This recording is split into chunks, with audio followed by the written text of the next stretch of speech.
My name is Graham Morgan. I'm a director of a company called Footballing Brains, which is a collaboration between Evolve and Brain HQ. I'm here today with Dr Michael Merzenich, and we are going to discuss some of the programs that we've devised and how they relate to the development of brain function. First of all, Michael, I would like to ask you how mentored brain training may be of value in different sectors such as education, business, health, sports, and in other areas. Well, right. Well, Brian, first of all, it's very nice to be with you, and we've made major inroads in all of these areas. So we've trained millions of children that are struggling in life and school, and also we've developed programs that have been applied to children in school that advance almost every child in their neurological health and their neurological performance abilities. So, you know, when a kid comes to school, commonly there's no real evaluation of their neurological status or capability. You know, people historically gave a kid an IQ test, but actually that in no way evaluated the organic health of their brain. That was basically stepped over. When we give a kid a physical exam, we check the kid's vision and the hearing. We're very concerned about where's the brain check, where's the brain exam, and that's the most important thing that relates to the performance of a child in school, to the success of a child in school, or in that young critical aspect of their life. We step over. And we know that when we can define a child's neurological status when they come to school, and many of those children are not really ready for it. They're not really neurologically advanced enough or prepared in a way that will assure success or contribute to success. And we know we can have a dramatic impact on that, engaging children in school. We've trained millions of individuals struggling in a young age with initiating reading, and the great majority of those children have been successfully advanced neurologically so that they master reading in relatively short order, and so forth. So first of all, we can have an impact obviously in the brain and in the life of a child. Now the same applies for whatever an individual is interested in, is focused in life, in whatever is important to them. Maybe it relates to things that ultimately contribute to their occupational success, to the job, to the area in which they're focused, they're interested in. That's going to be the basis of their occupational work, their performance in life and in the outside world. Maybe it relates to their health and operations that contribute to the success of their personal life. All of these things are subject to progressive advance by engaging their brain plastically to drive them to a stronger position. So we're interested in all of those things. We know that we can impact brain health by engaging the brain in ways that positively advance it. We know that from a massive body of research. We know that we can take any individual in front of us from the perspective of whatever is important to them at any point in life. The brain is continuously plastic. And we can drive that brain to a stronger, a safer, a healthier, a higher performance level. That relates to whether it's an issue of your job performance, your educational achievements or accomplishments, your personal life, your personal safety and health. All of those things are improvable. All of those things can be progressively strengthened. All of those things can be grow in a positive way within your skull at any point across the span of your life. And that's fundamentally what we're interested in. That's fundamentally what we're trying to contribute to. Okay. I remember when I first met you and you introduced me to the concept of brain training, right, and the fact that everybody could improve. And it's almost like a too good to be true story. Right. Now, when I'm now introducing Footballing Brains to elite clubs, coaches, etc., Right. they don't seem to grasp that element. Right. And I know from conversations with you that you obviously don't see the brain as a taboo subject. I Right. think if you're on the outside Right. looking in, people are frightened of dealing with the brain. Right. Whereas I Right. know you treat it as a muscle to be trained, to be improved. Right. How do we overcome that? Well, first of all, barrier? it's just an incredible, sort of almost embarrassing oversight. It's a failure of individuals from my side of the sort of scientific and medical arena to translate this science so everyone understands it. Brain is just like the physical body. You know, you have an individual in front of you that's less than completely athletically capable, flabby and a little out of shape, and so what do you can see that, you can witness that, right? And so, and all of us are generally aware of what we would need to do to tone it up, to basically improve our physical status, our agility, our ability to move in a fluid way, but increase our strengths and so forth. And so that's what athletics focuses on as an example. They say, let's have a physical specimen in front of us that seems perfect. And let's no hold barred in relation to that. Well, that's addressing half of the issue in play. The other half is up here. Every coach, every trainer knows that intuitively. They know that intuitively. So the question is, well, what would it take to make sure this is in good shape? Well, they watch the player in performance and they say, this player's on the field and he seemed to be pretty. They basically leave it to chance. They don't think that this machine needs exercise just as much as this machine needs exercise. That's crazy. It's a great oversight. This machine can be refined, elaborated, strengthened, sharpened. It can be faster, be more accurate, moment to moment. Everybody is improvable here. And in fact, you know, many instances, the player goes through things in their professional life where this machine is wounded. Bang, bang. Slower. And they say, he can still move pretty well on the field. There's not nearly enough attention paid to the brain gym. All of the attention is paid to the physical gym. And that's a mistake. It strikes me that from my own experience, too many coaches are trapped in their own experience, right, and they repeat roughly what they That's know. Right. They might innovate a little bit, but by and large they're repeating. So the challenge I put back to you, the scientists, how do we educate the coaches and the sector that the brain is not something to be frightened of, not something to be treated as taboo, but to be treated as an opportunity for incredible marginal gains and competitive edge? It's a wonderful question, Brian. And what I would say about that, I just said, Brian. You do twice. It's a wonderful question, Graham. But one of the things I would say about it is that when you train first of all, it's very easy to assess the functional status of this machine, this organ. And you can assess it by the same way on the first level that you'd assess the performance of your body. You say, what are the performance limits of my body? In a sense, how much weight can I lift? How fast can I run?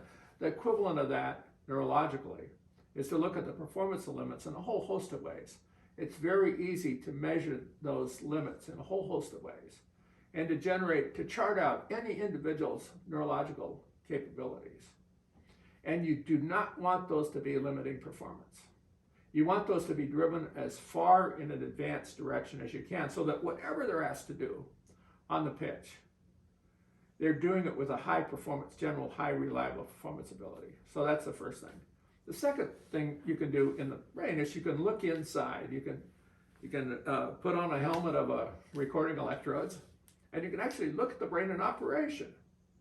And you can quite quickly evaluate the state of performance of operational capabilities that relate to system after system after system.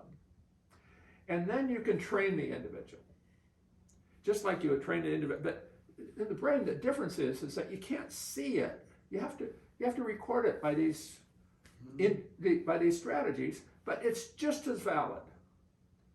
Now I see the brain is toned up. Now I see the brain is fast as hell. Now I see the brain is very, very accurate what it was. Now I see it's fluent in its operations. All of those things are improvable, perfectible.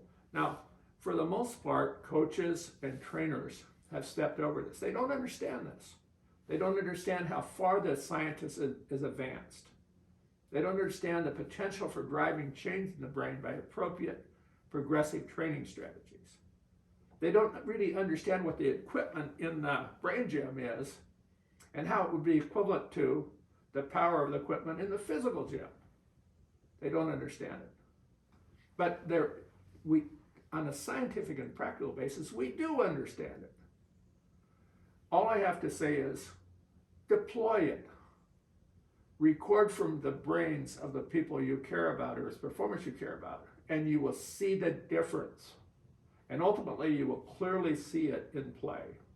You'll clearly see it when they're in action in the real world, operating now with a more powerful and more effective brain. Okay, if we've got a situation where I'm an established coach, right?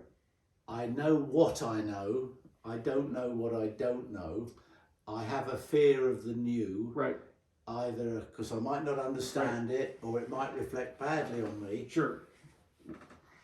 An area that may encourage them on is that this is the gift that goes on giving. Would you say there's a limit to the development? If I'm training somebody to be faster, stronger, more powerful, the law of diminishing return sets in. Well, and I've spent my entire career with this player doing that. I've not yet entered the brain health area. Just how big are the opportunities there? Well, how much time does an actual average player spend in the physical gym in one way or another, or in physical? I mean, and how much time do they actually spend on improving their neurological performance abilities? You know, I mean, it's way out of proportion. And so you do not necessarily have to spend a hell of a lot of time in the brain gym to have a big improvement. And everybody is improvable. You can train an athlete at the peak of performance level, and you can see that within a month, within a few weeks or a month, they're better. You can actually see their neurological performance improve. You can take somebody like Tom Brady, probably the greatest American footballer in history, initiates training of his brain, and he improves in things that are important to him, clearly things that are critical to his play. He makes more accurate decisions faster. He knows it. He sees it. The team sees it. You know, everybody, almost everybody in front of you is improvable. Now, most coaches don't understand this, but if they looked across their roster, I tell you, most of those players are nowhere near Tom Brady in their neurological performance to start with. Before he started, he made the fastest, most accurate decisions of almost any player in American football. How many players on that coach's team were improvable neurologically? And the answer is most of them. Mm-hmm. Well, you don't. What's different about this, that most coaches and most training staff don't understand, is that this can be objectified. This is not some palaver or somebody trying to sell something. It can be objectified. You can define a person's performance characteristics on day 1. You can look in on day 20, day 50, day 100, and you can see that they are neurologically more capable. And things that you clearly see relate to what they're doing, they're more capable. Or not. Cancel. Don't do it anymore. It's all objective. But what you will see, if you look in the brain, you record from it, see it in action, you'll see that it's faster, more accurate, making better decisions. Right? That's what you'll see. And it's because the brain is plastic. If you engage it in the right way, you will advance it. So there's no risk involved in this, really. And they don't people commonly don't understand this. They think it's something very, I don't know. They think somebody's trying to pull something on them sometimes. You know, it just drives me crazy because the brain is continuously plastic, engaging in the right way, you will advance anybody, everybody, almost everybody will progress. Okay.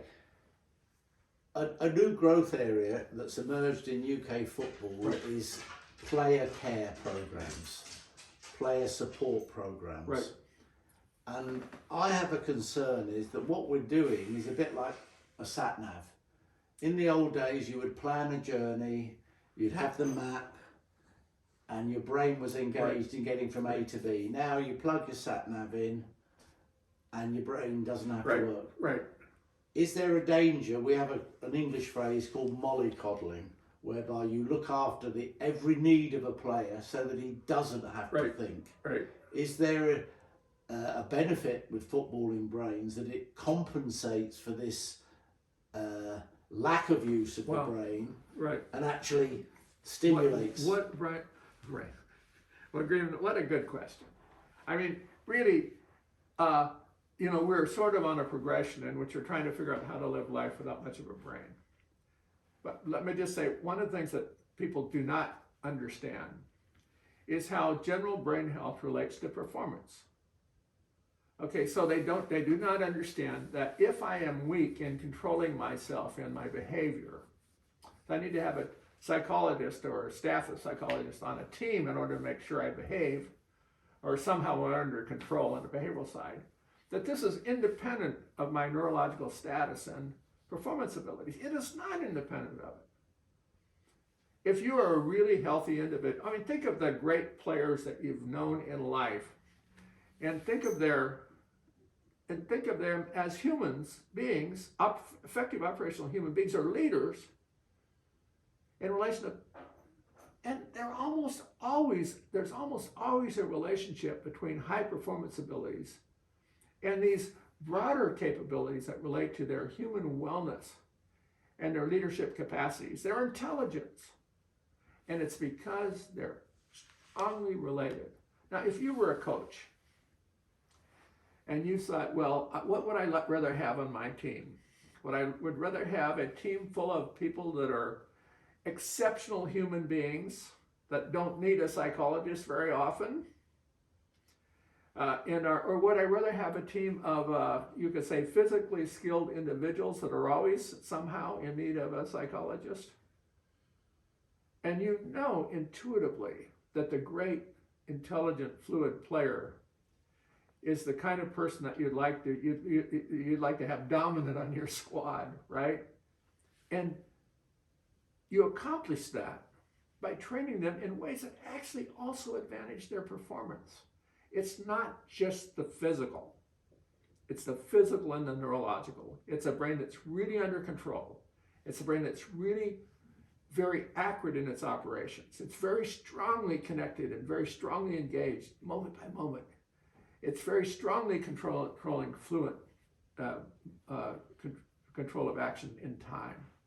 And that person, if you really have that endowment, will be a very exceptional individual, almost to a person. And that's really who you want in your squad.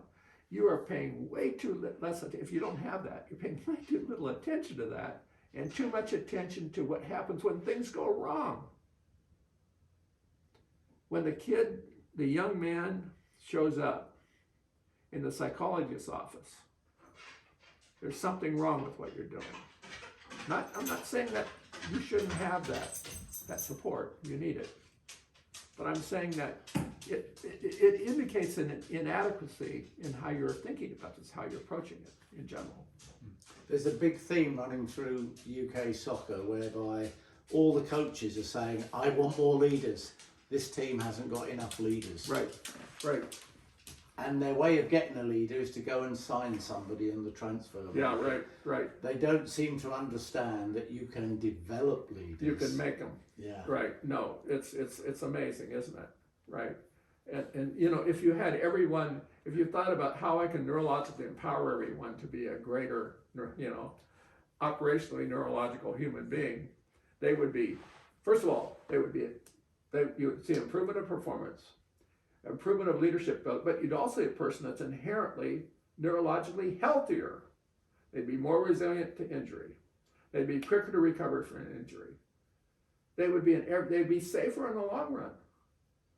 In every way, you would be advantaged by thinking about their brain health and their brain performance abilities and their potential for continuous growth, just as much as you think about their physical health. Why are you leaving this out of the picture? Why are you thinking that automatically the brain can be, in a sense, second fiddle to the body, when in fact it's an equal partner? Yeah. It strikes me that what we need to do is shift from a situation where brain development is totally random and you buy the player who may have it, be a good decision maker, towards a strategy where we're going to develop it in all players, right, from the youth academy, right, into the elite team. Absolutely. And then when they retire, they're better placed, right, from there. And Graham, part of this is that a lot of those youth come from history, from an environment in which development of their neurological assets has not exactly been on the front page of their agenda, right? And so a lot of them are struggling in all kinds of ways that are going to affect not only their play but their personal life. And that's also when you sign players for large sums of money that are personally fragile, as well as because they've managed to overwhelm that by their physical abilities, that's just a silly way to operate in your economics of what you're trying to do, or in the equation of how you relate ultimate success for that individual. And to my mind, someone on this high professional level, you should be thinking of that person not just as a player, but you should be thinking about them as an individual that's important to you, as a thriving individual, all across the period of time they might be in your employ, but all across the remainder of their life. One of the things that really distresses me is the fact that you have these really exceptional people subject to head injury. You've done nothing to increase their resilience so that when that occurs, it's less impactful. The way you address what has happened in their brain when that occurs is inadequate. The way you address it forward in their life, because you're not monitoring it, you're not really measuring, you're not really weighing, you're afraid of it. You're not really weighing the consequences of all of this for the rest of their life. So you hear about all of these later life tragedies because the poor fellow in his professional career has bounced the ball off his head way too many times, has been hit with an elbow way too many, or cracked his brain on someone's knee way too many times. And the reality is that all of that is substantially addressable when they're an active player, and certainly when they're later. Why wouldn't you care and pay attention to that individual for the rest of their life?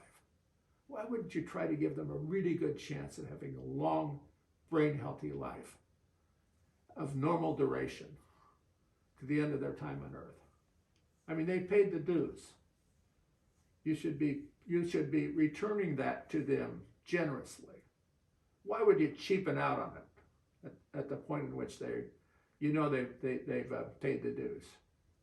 And so, to my mind, this just makes largely this makes no sense that we treat all of this so superficially. It's as if we imagine everything is always all right up here in this organ we carry around. If you have one, give me a break. That's possibly a good time for us to finish. Dr. Merzenich, thank you very much It's for a your very great thoughts. pleasure, And hopefully we'll get a receptive I audience. appreciate your wonderful good work you're doing, and I think it's right on target, man. Thank you very much.